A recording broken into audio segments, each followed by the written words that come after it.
Hello everyone. तो आज Nifty का जो मूव आया है उसको समझने की कोशिश करेंगे और अपना जो भी लेवल्स था वो कितना शानदार तरीके से काम किया as you all know. But the problem is some people are very much negative. They think कि रैंडमली किसी दिन एक मैच हो जाता है, तो किसी को भी इस बात का चार्ट से रिलेटेड किसी पॉइंट पर अगर डाउट हो तो take some time. And Telegram पे सब कुछ पब्लिकली अपडेटेड होता है, जाके वहाँ पे देख सकते हैं हाउ ब्यूटीफुली थिंग्स वर्क। इतना एग्जैक्टनेस के साथ आप शायद ही कुछ देख सकते हो। हाँ, एक चीज आज अपना वेरीफाई नहीं कर पाया, वो था टाइम का। टाइम में थोड़ा सा लोगों ने मूव में जस्ट एक गेम करा है छोटा सा, जिसकी वजह से छोटा सा जो मूव था मिस हो गया। 200-250 पॉइंट का 300 पॉइंट की क्लोज अगर इसको देखेंगे तो हो जाएगा। तुमसे एक बात करते हैं कमाल की। Point two point.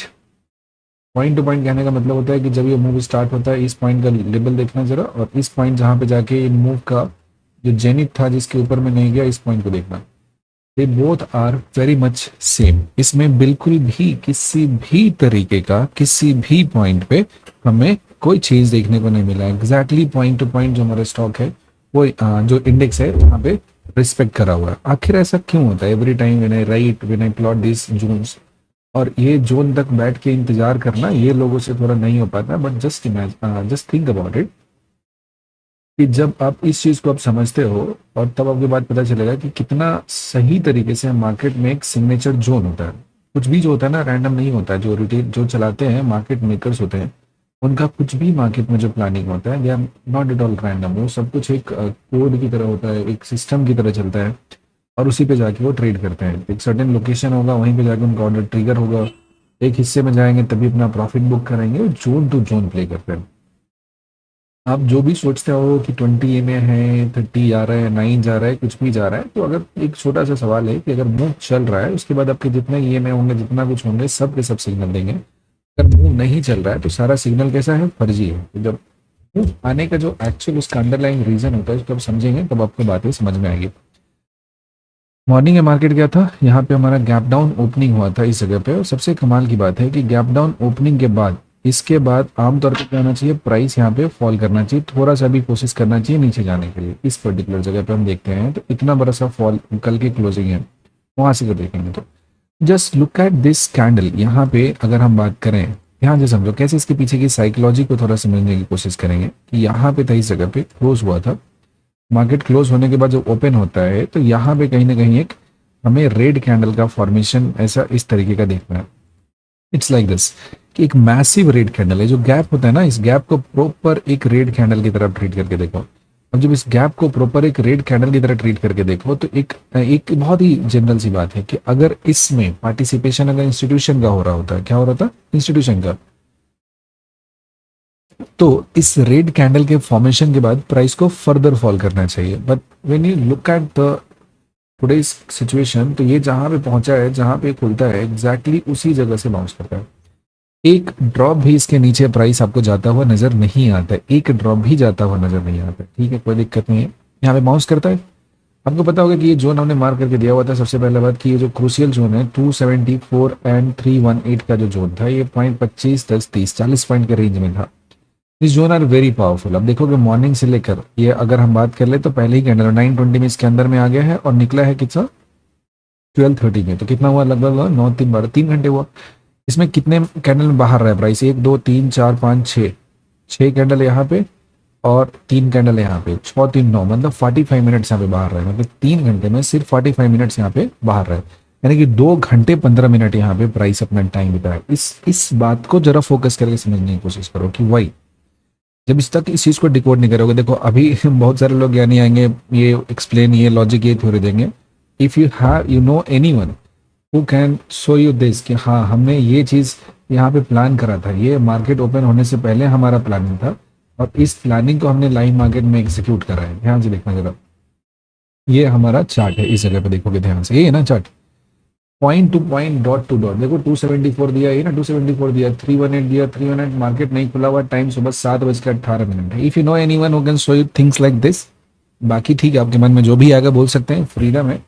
और बेवकूफ लोगों को बोलने के ज़्यादा आज़ादी रहता है। इसी चक्कर में हम लोग सक्सेसफुली फोर्थ लार्जेस्ट इकोनॉमी से सिक्स लार्जेस्ट इकोनॉमी की तरफ बढ़ गए हैं। और अगर इसी तरह से कोशिश जारी रहती एक दिन हम लोग 10वें नंबर पे पहुंच जाएंगे। बहुत तगड़ा धुरंधर की तरह हम लोग काम कर रहे हैं, चल रहा है, सब कुछ बढ़िया चल रहा है। तो बस क्योंकि हम इसी से एवरेज लगा सकते हैं हर चीज़ों का। तो पॉइंट जरा एक समझेंगे यहाँ पे, कितना पॉइंट टू पॉइंट डॉटेड होता है। देखो 556 से रेड लाइन प्लॉटेड है और एग्जैक्टली 556 उसी जोन पे जाके प्राइस आपका रिजेक्शन लेता है, बिल्कुल इधर उधर नहीं जाता है। अपन हर चीज के लिए जोन पे तैयारी होता है, और दैट टू मार्केट ओपन होने से पहले। इस बात को आपको समझना पड़ेगा। और हाँ, आप जब तक इस चीज को समझोगे ना, तब तक आपके जीवन से बहुत कुछ उड़ चुका होगा, और ये नया लोगों को समझ में आता नहीं है। ठीक है, जो भी आपको लगता है अपने हिसाब से करते रहिए। बहुत सारे मार्केट में ज्ञानी लोग, पंडित लोग हैं, 4 महीना 5 महीने का सब बातें एकदम ये वो, डेल्टा बेगा गामा एकदम 5 मिनट में ये, लक्ष्मी चीट फंड 17 दिन में पैसा डबल, ये सब करने वाले हैं। तो बहुत सारे लोग को वो चीज़ अच्छा लगता है, क्योंकि उससे क्या होता है ना कि वो इंस्टेंट बड़ा सा फील आता है। मेरा लॉजिक बड़ा सिस्टमैटिक होता है, कोई भी चीज़ सिस्टमैटिक होता है बहुत बोरिंग होता है। जैसे मान लिया आप डिसिप्लिन जीवन में रहते हैं, तो आपको हर रोज सुबह उसी टाइम उठना पड़ता है, उसी टाइम में काम करना पड़ता है, सब कुछ। तो उसमें कुछ एक्साइटिंग नहीं है। आप जैसे मान लेते हैं कि किसी दिन रात को बाहर आ रहे हैं पार्टी करते हुए, नाले में गिर गए, कोई उठा के ले जा रहा है, सुबह 12 बजे सो के उठ रहा है, तो किसी दिन का प्लान नहीं है, ठीक है ना। तो उसमें एक्साइटमेंट किसी दिन ज़्यादा होता है, किसी दिन कम होता है, लेकिन वो आदमी मर मुरा जाता है बहुत जल्दी में। डिसिप्लिन जीवन कैसा बोरिंग टाइप का होता है, डेली उठेगा, दौड़ने जाएगा, एक्सरसाइज करेगा, टाइम से खाना खाएगा, टाइम से सोएगा, थोड़ा ज़्यादा तो ज़्यादा 10-15 साल हो, ज़्यादा उसका जीवन जाएगा, उसको बीमारी नहीं होगा, हॉस्पिटल नहीं जाना होगा, लेकिन उसका जो लाइफ स्टाइल होगा सिंपल टाइप का होगा। तो आम लोगों के नजरिए में वो चीज़ बोरिंग होता है। तो same thing is there with my strategy. ये भी लोगों के लिए जो भी बच्चे टाइप के इंसान दिमाग रखते हैं। अब बच्चा का मतलब बच्चा ही नहीं होता, कुछ लोग 50 की उम्र में उनके अंदर वो बचपना वाला दिमाग बड़ा रहता है, और इस चक्कर में उनकी बर्बादी होती रहती है, ठीक है। जिस दिन इस चीज को आप समझ जाओगे ना, आप हम इसी से समझ सकते हैं पॉइंट। छोड़ो हटाओ यार, क्या ही करें।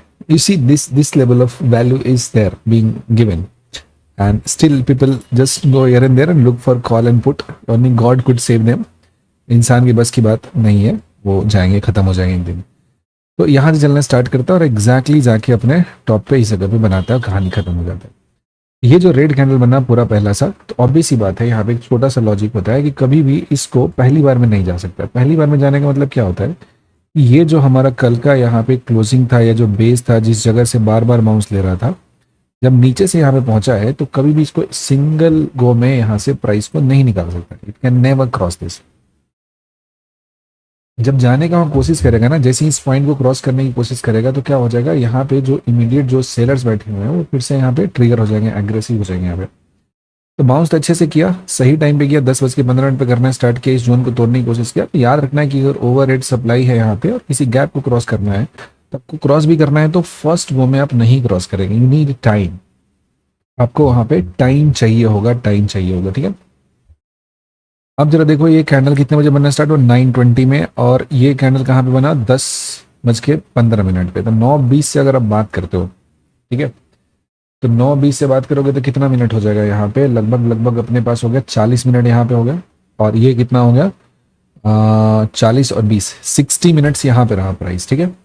60 मिनट के बाद फिर एक काउंट करना, टाइम काउंट करना, 60 के बाद 3 और 2 5, ठीक है, 30, 60 20 क्या हो गया, 90। ये तो बाहर बाहर का है, फिर अंदर आ गया। 90 के बाद एक काउंट करना है, 1 2 3 4 5 6 7 8 9 10 11, 11 बचे कितना होता है, 55 हो जाता है, 55 के आसपास हो गया। हाँ, तो 55 होगा, मतलब ठीक ठाक अमाउंट का टाइम हमारा इसके पास में हो रहा है, मतलब it is like more than 120 minutes, ठीक है। जो हमारा एक टाइम का लॉजिक होता है उसको वैलिडेट करता है। एंड इसके बाद जब एक एग्रेसिव तरीके से इस पूरे जोन को निकालता है, यानी कि जो इंस्टीट्यूशन था वो इस वाले हिस्से में यहाँ पे इसको बाई करके एक्यूमुलेट कर रहा था, ठीक है। इंस्टीट्यूशन इसको बाई करके एक्यूमुलेट करते जा रहा था, एक्यूमुलेट करते जा रहा था, एक्यूमुलेट करते जा रहा था, और वही यहाँ पे ट्रिगर होना स्टार्ट किया, जो कि सेकंड हाफ में हमें देखने को मिलता है। और फिर चला यहाँ से और ऊपर की तरफ भी। आप देखना ध्यान से कि ये मूव जब चला है, तो ये मूव बड़ा ही स्ट्रक्चर्ड मूव था यहाँ पे, ठीक है। ये कोई नॉर्मल आदमी का कराया हुआ मूव नहीं था, इंस्टीट्यूशन का था। उसमें एक चीज हम समझेंगे तो आपको ये बात समझ में आएगा कि पहली बार जो एग्रेशन में मूव यहाँ पे निकालता है इस जगह पे, आप जब देखोगे ना कि जो सपोर्ट होता है, रेजिस्टेंस होता है, इंस्टीट्यूशन के लिए कुछ नहीं होता है। उसको जहां ले जाना है, जिसको तोड़ना है, एक बार में तोड़ेगा। तो ये बताओ, ये कैसा होता है, प्रॉपर गैप का बेस है, यहाँ गैप का बेस है, इसी जगह से सेलिंग हुआ, यहाँ पे गया। तब सोचोगे कि दोबारा बार यहाँ पे जा रहा है, तो हो सकता है थोड़ा सा पॉज लेगा, नहीं लेगा। वाई? बिकॉज इंस्टीट्यूशनल जो बाइंग हुआ है इस वाले हिस्से में, उसको टाइम मिला है बाई करने के लिए। आप समझ रहे हो, टाइम जितना कम मिलेगा ना, उतना कम पावर होगा। मतलब जैसे मान लें कि आप फ्यूल टैंक है उसको फिल कराने के लिए पेट्रोल पंप जाते हैं, और वहां पे 2 मिनट रुकते हैं। तो ऐसा तो है नहीं कि आप जाओगे चार्ज हो जाएगा, सारा कुछ पेट्रोल भर जाएगा, ऐसा तो नहीं है। आप जितना ज़्यादा वहाँ पे टैंक में फ्यूल स्टोर करना चाहेंगे उतना ज़्यादा क्या देना पड़ेगा, आपको टाइम देना पड़ेगा। जितना ज़्यादा आप टाइम दोगे उतना ज़्यादा क्या हो जाएगा, आपका वहाँ पे जो एनर्जी है उतना ज़्यादा आप जमा कर लेंगे और उतना ज़्यादा आपका आगे की तरफ बढ़ने का जो चांस है वो हो जाएगा। समझ पा रहे हो बात को? तो ये फ्यूल टैंक के पास रुकने वाली बात थी। जो इंस्टीट्यूशन है वो जब इस जगह पे रुका है तो वहाँ पे क्या हुआ, बहुत ज़्यादा टाइम के लिए आपका जो इंस्टीट्यूशन है वो बाइंग करा है, बहुत बहुत ज़्यादा यहाँ पे बाइंग किया हुआ है। अगर ये जो बाइंग इसका कम होता तो उस केस में क्या हो जाएगा, आपका ये अ, जो बाइंग है वो अगर कम होगा तो टाइम कम मिले होगा तो बाइंग कम होगा, बाइंग कम होगा तो मूव क्या आएगा, कमजोर मूव आएगा ना। तो सॉलिड मूव पाने के लिए आपको टाइम देना पड़ेगा, जो कि टाइम यहाँ पे मिला है।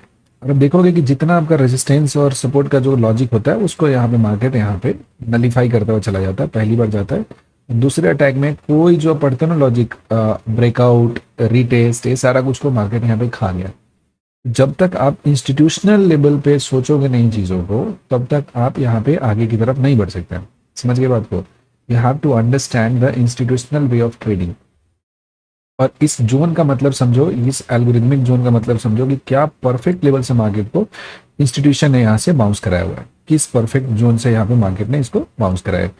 अगर इस पर्टिकुलर सीन को हम नहीं मास्टर कर पाते हैं, इसका मतलब होता है कि आपका जो प्राइस रीडिंग है वो गड़बड़ है। ठीक है, इस चीज को आपको समझना पड़ेगा। तो ये वर्क्स लाइक एनीथिंग, बहुत ही औसम तरीके से वर्क करता है and they are highly accurate. इधर प्राइस इसी में स्टक रह जाएगा या फिर इंस्टीट्यूशन को अगर मौका मिला है तो खरीद के बहुत तगड़ा उड़ाएगा। और इसमें जहां भी एंट्री प्लान करने के लिए दो, मेरा ये ट्रेडिंग टाइम नहीं होता है, थोड़ा अर्ली मूव स्टार्ट हो गया था, सो हम इसमें कुछ ऐसा खास जबरदस्ती का फिर दोबारा एंट्री करने का सोचा नहीं।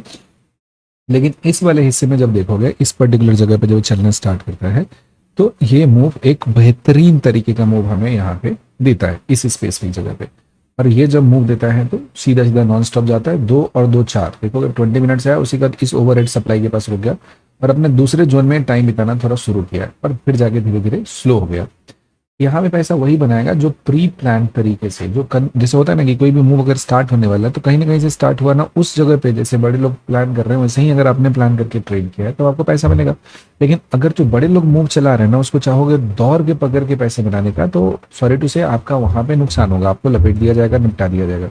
वो हमेशा जो आपका ट्रेडिंग होना चाहिए ना वो प्री प्लान तरीके से ऐसा होना चाहिए जैसे एक इंस्टीट्यूशनल प्ले हो रहा है। उसके लिए आपको बैठ के टाइम देके चीज़ों को रीड करना पड़ता है, only then you can plan. तो फर्स्ट जोन से बाइंग हुआ और उसके बाद सेकंड जोन पे आया और एग्जैक्टली देखो किस पर्टिकुलर जगह पे रुका और ऊपर की तरफ ट्रेड करना स्टार्ट किया। अगेन कल के लिए जब अपना पॉइंट स्टार्ट होता है अगर इसको तोड़ता है तो हमारा जो अगला जो इंस्टीट्यूशन जोन बैठा हुआ है यहाँ तक इसको आराम से ले जाएगा बिना किसी दिक्कत का। यहाँ से अगर चलना स्टार्ट करता है तो they can easily bring it here, okay. और जब यहाँ पे लाएगा तो फिर उसके हिसाब से अपना जो भोपाली वाला काम है वो करेंगे। लेकिन अब इसको तोड़ के एक साथ में चला जाए ऐसी इतना भी दम मार्केट में बचा नहीं है, ठीक है। इस वाले जोन को तोड़ के चला जाए तो पहले से मेंशन किया हुआ, अपन देखो कुछ लाइव मार्केट लगाते नहीं, बहुत दिमाग, कितना दिमाग लगाता जाए, जो चीज़ें लिखी हुई है हमको इसको फॉलो करना है। मतलब मैं और जो मेरा ट्रेडिंग है, चार्ट है और ऑर्डर प्लेसमेंट है ना, इसके बीच में मैं नहीं हूँ। जब तक आप रहोगे ना तो आपका इमोशन भी रहेगा, आप भी यहाँ पे इन्वॉल्व रहोगे और आपका डिसीजन हर बार वहाँ पे गलत होता रहेगा। तो आप और आपका जो ट्रेडिंग है ना वो सेपरेट चीज होना चाहिए, चार्ट और एग्जीक्यूशन एक अलग होना चाहिए, आप उसमें इंगेज नहीं होने चाहिए। अगर आप इन्वॉल्व होकर सोचना शुरू कर दिया लाइव मार्केट में तो डिजास्टर होना तय है, आपको वहां से कोई नहीं बचा सकता है। तो उम्मीद करते हैं कि ऐसे सजेशन आपको थोड़ा कुछ वैल्यूएबल इंसाइट्स देते होंगे। बाकी आपका ट्रेडिंग कैसा रहा और ये लेवल्स आपको कैसे हेल्प करता है, अगर आपने यहाँ तक वीडियो को देखा है तो इस तरीके से हेल्प कर रहा है। And how interesting you are finding this, because कोई इंसान इतना कुछ बनाकर देता है तो वर्ड ऑफ अप्रिसिएशन सुनकर अच्छा लगता है। तो उम्मीद करते हैं you will give your valuable insights और कैसे आपका ट्रेडिंग चल रहा है भी बताइएगा तो जानकर अच्छा लगता है। और यहाँ तक देखने के लिए आपका बहुत बहुत धन्यवाद। सिस्टमैटिक ट्रेड कीजिए, समय के साथ चीज़ें इंप्रूव हो जाएगी और सब कुछ अच्छा हो जाएगा, ठीक है। कोई दिक्कत वाली बात यहाँ पे नहीं है, बट इसके लिए आपको थोड़ा डिसिप्लिन होना पड़ेगा, सिस्टमैटिकली फॉलो करना पड़ेगा। जब तक आप लोगों के प्रॉफिट स्क्रीनशॉट देख के भागते रहोगे आप कभी ट्रेडर नहीं बन पाओगे। ये रूट कॉज है, आप इस बात को समझो। आपको बनना है तो आपको अपने आप के ऊपर में काम करना है, उसको इंप्रूव करना है। Okay, thank you, bye bye.